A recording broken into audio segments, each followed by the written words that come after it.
What did the beetle do when it didn't have a date to the dance? It went stag. Hey, shh.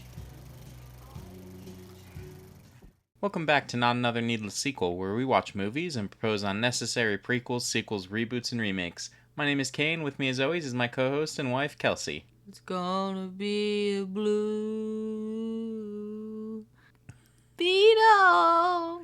You know, like that song, isn't it Blue Christmas by Elvis? Is that a thing? Blue, blue, blue, blue. Beetle. This week, the Scarab chooses you in 2023's Blue Beetle. So what do you think the story was? I think that the Scarab chooses you is really the best explanation we can come up with. Okay. I'm just kidding. Why do you always sound so down about it? Because I think you're right. There really is nothing for you to do. I've handled it so perfectly in my one single striking line introduction. Correct. I've explained everything. Yeah, it does. So, really, what are you even here for? I can leave at any time. Do we even need a co-host? How much do you make?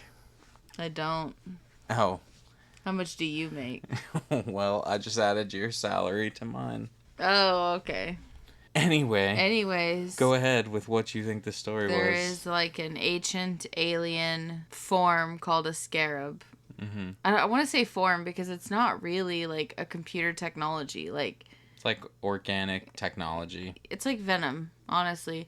And it falls into the hands of the main character, Jaime Reyes, and it chooses him and kind of takes over his body. And it's a movie about how an evil company called Cord Industries is trying to take it back and use it for bad. So, we start off with Jaime Reyes. He's returning home from college. His family's waiting for him. I wanted to say that immediately off the bat, and it goes through the rest of the movie, this family has great chemistry. Yeah, they do. The actors, I feel like they're a fucking family. I think George Lopez also did a good job with being, this wild conspiracy theorist uncle. He was also, really smart. Yes. They did throw in that throughout the thing. Mm-hmm. He sure was. So, when he gets home, they are all wanting to celebrate that he got home from college, but they have bad news. They are going to have to get rid of the house because Cord Industries is buying out the area and they're going to build something there. As well as their dad lost their auto shop because the dad had a heart attack and was unable to work and nobody told him. So they also don't have money. Yeah, and so Jaime's like, no problem. I went to college. I'm going to take care of this.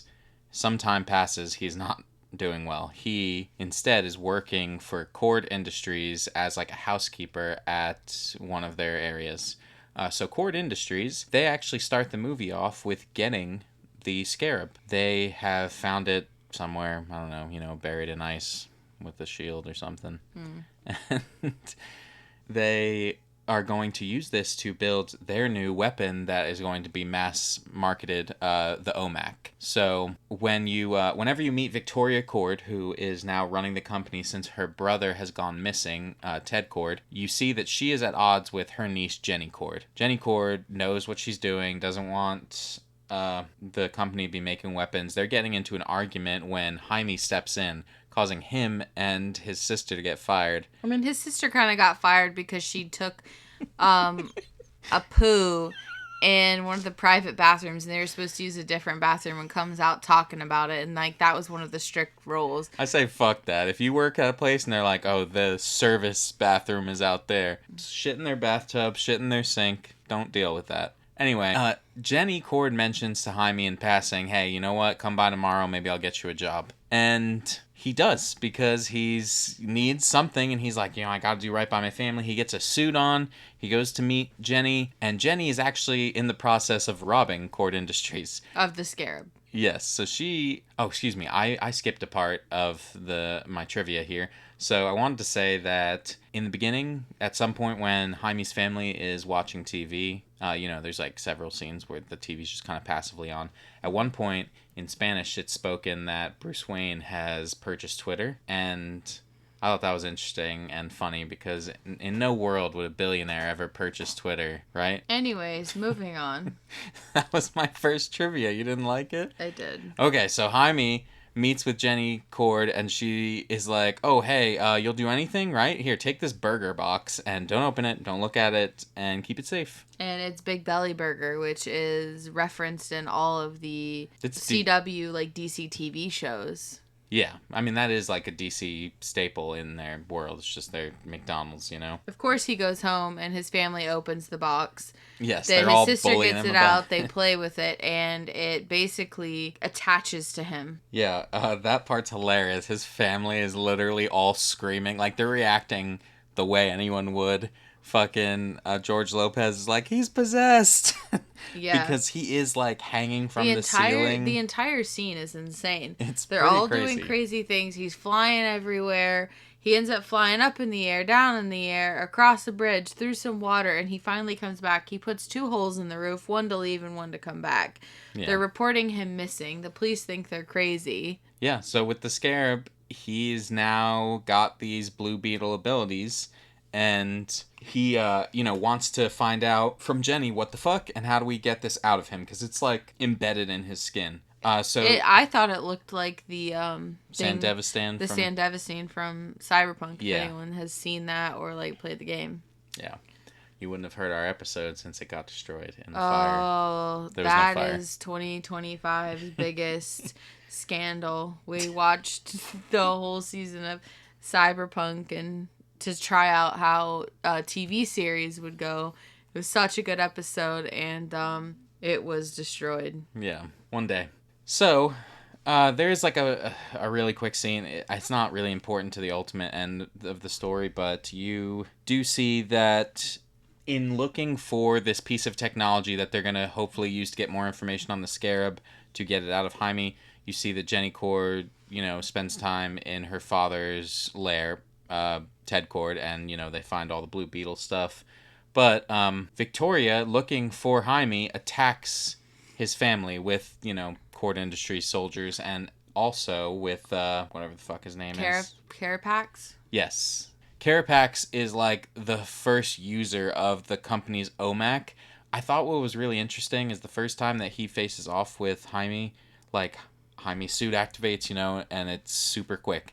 His suit is all slow, and like as it's igniting, it sounds like Kylo Ren's lightsaber. It's got like that sharp like static, because his shit's like imperfect. Like, it's like this cheap imitation. They still need the code from the Scarab to make their OMACs like good. Yeah, but Jaime is not there because he's at the Lair. Blue Beetle lair, and he realizes they're going for his family, and essentially they don't kill his family, but his father dies because he has another heart attack with all of the stress and trying to save the family, and they also capture Jaime at the same time. My thing is she didn't even try and talk to Jaime. She immediately just showed up to kill people. Like, that's crazy. Literally evil. I think that was part of it too. It felt like the story development was a little bit rushed, and I know that you sometimes have to do that because you have to have the backstory, plus you also need like an evil plot arc, so I understand, but that is something that I think is a little short-sticked here. Yeah. Actually, in that scene, Jaime's father originally wasn't going to die, but DC Studio wanted them to do like an emotional death that would raise the stakes of the movie, and so even though they were kind of hesitant, they set it up, and eventually they saw it as an opportunity to explore Latin American culture and like the approach to death that they have in the afterlife. Like on Dia de la Muerta. Yeah, well, you see in this the way that there's a point in the movie where Alberto comes back in like a vision and he's talking to Jaime, and he's speaking about like this was his purpose, that kind of thing.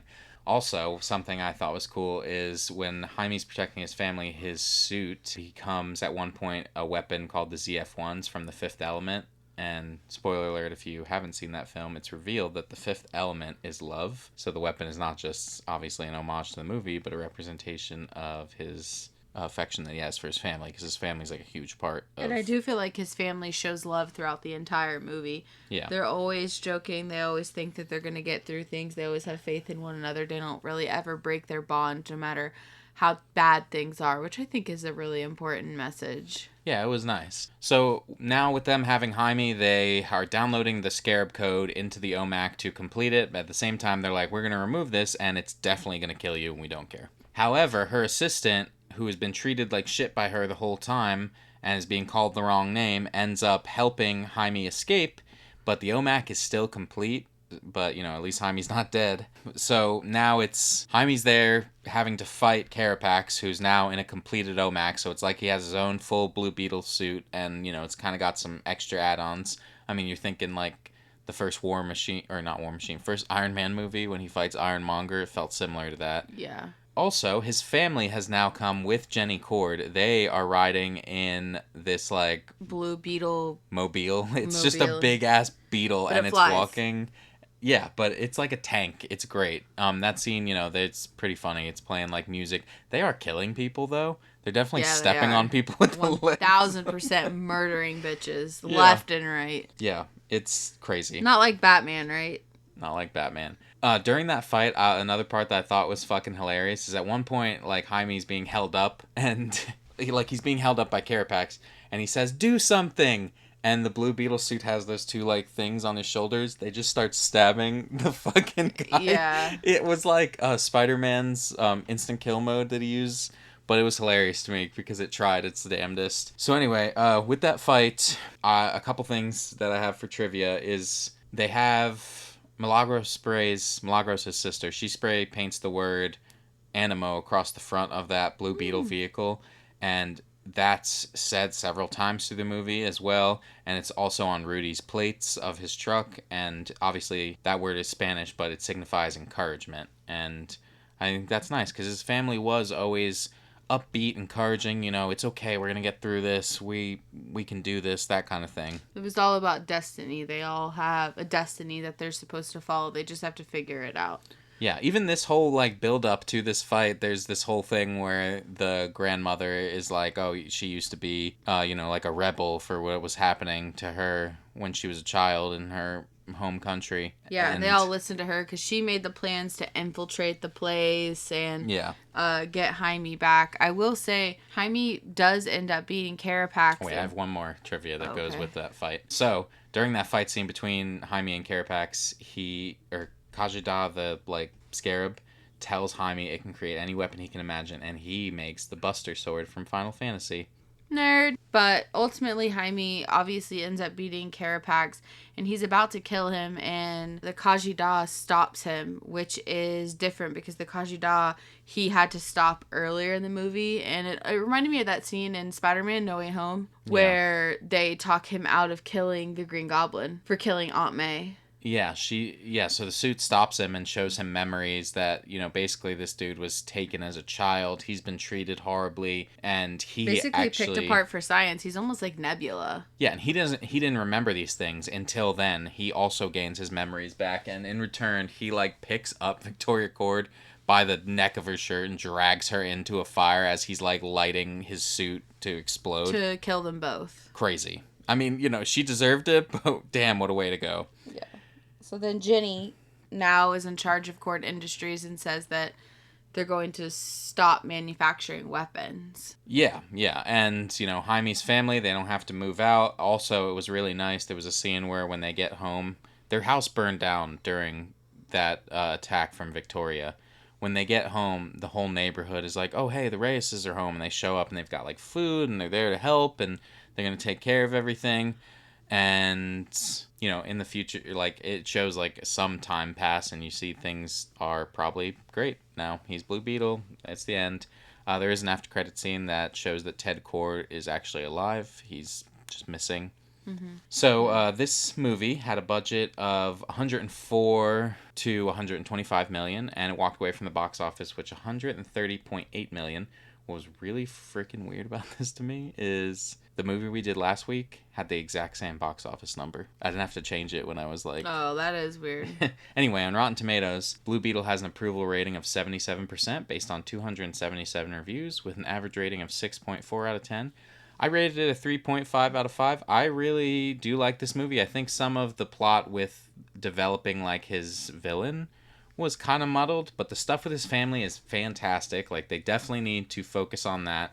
I understand why they killed his father, but it's almost a detriment to whatever they follow up with because his family should remain that important in his life. And, I think definitely it just was getting its legs here, and I would love to see what else they can do. Yeah, I gave it a 4 out of 5 specifically for the family stuff. I kind of talked about the plot holes earlier, which I agree with, but I do think now that all of this has been established, they could do something to move forward to make it even better. Absolutely.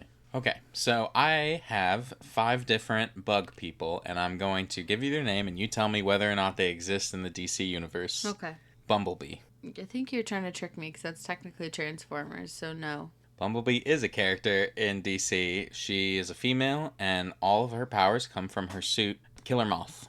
Yes. That's a Teen Titans villain, and all of his powers come from his suit, Wolf Spider. No. Wolf Spider is not real, except in Marvel's Ultimate Spider-Man TV show. Gross. Which actually, speaking about Marvel's Ultimate Spider-Man TV show, No. I didn't set up for that joke, but I should have. You should have, but you can move on. Roly Polioli. Yeah. Roly Polioli is a Disney cartoon. Darn. Firefly. Yes. Yes, is a Batman villain, and all of his powers come from his suit. So just like Bumblebee and Killer Moth. And Blue Beetle. And Blue Beetle. Nice. All right. Well, this story is going to be continued in some way. I don't exactly know, but with James Gunn's new DC, they did say they're going to keep. I couldn't possibly say his name. I apologize. But the man who plays Jaime Reyes, they said definitely they're going to continue with him. So I don't know if they're planning on doing something animated, another movie, a TV show. Maybe he'll just pop up in someone else's movie. But what is your sequel? I called mine The Adventures of Blue Beetle. And let me tell you the vibe. I want it to be like half animated, half real. Mm-hmm. But I almost get the vibe that Blue Beetle reminds me of the show on Disney, or not Disney, Marvel show, like Kamala Khan. Yeah. What's that show? Her show is just called Miss Marvel. Yeah, it almost gave me Miss Marvel vibes because her central theme is family too. So I think it should be a mix between real and animated, kind of just him getting used to everything, getting used to the suit, blah, blah, blah. I do think at the end it should tie into the new Superman, since that's going to be the launch of the new DC universe. Mm-hmm. Or not Superman, sorry. It should tie into Superman somehow, but I think that we should see him start having interactions with Batman in the show, because he's going to eventually decide to go to Gotham Law. Okay. I like that. He Sorry, did wear it's that. like it's just like a loose thought of an idea rather than an actual story. I liked it. So mine's called Blue Beetle Blood Feud. Jaime has been Blue Beetle for a while now, and things are going well until one day a Green Lantern arrives on Earth to meet with Jaime. The Green Lantern tells him the Scarabs are a great threat, and this device can't be allowed to exist on Earth, even with the good that Jaime has done with it. The Green Lantern claims he can have it removed from Jaime's body with no injury to Jaime. Of course, Jaime is hesitant, but he wants to do what he is being told is the right thing, and chooses to allow the removal of the Scarab the following day. Since the first movie, Jaime has had some help as the Blue Beetle from both his family and his best friend Paco, who also returned from college to the area shortly after Jaime. His family and Paco don't believe that Jaime should be giving up the beetle, but the day has come. The process is a bit slow, and even Kajada pleads with Jaime as the beetle is removed.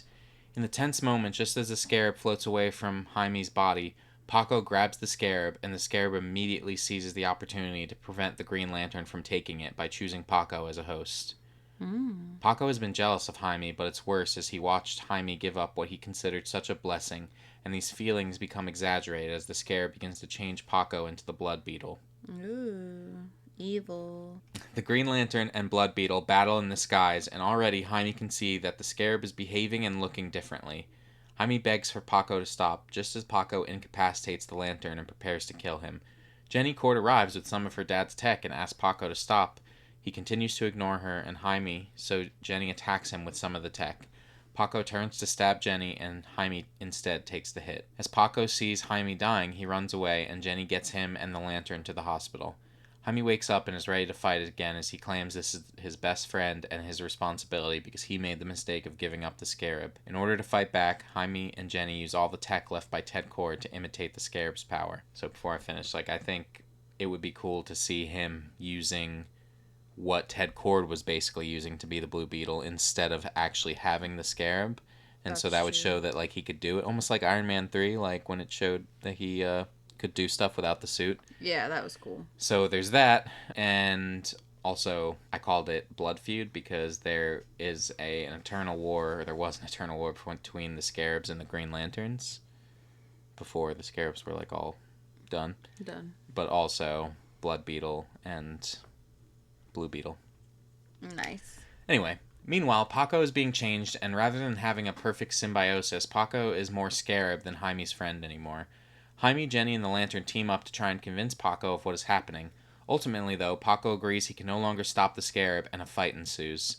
The Blood Beetle is prepared to kill the group as Paco tries to fight back unsuccessfully, until the voice of Ted Cord interrupts, providing info to our heroes on how to stop the Scarab, leading to Paco's freedom. Ted Cord and the Lantern actually knew one another in the past, and with his return and what has been seen from Jaime during this, even the Lantern decides the best place for the Scarab is on Earth. Is he going to go back to Jaime? Yes. Nice. I guess I didn't really put that, but yeah, it's been removed from Paco. Well, I mean, you did say that. I just want to make sure it's going back to him. Yeah. All right. Well, thank you so much for listening. We do so appreciate it.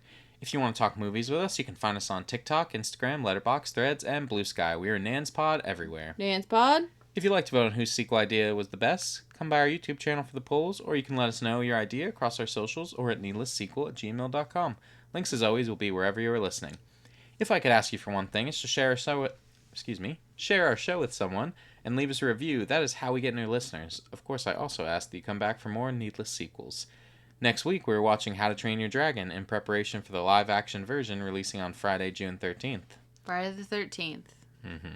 Unlucky day. Take care of yourselves, everyone. We will see you next week. Bye!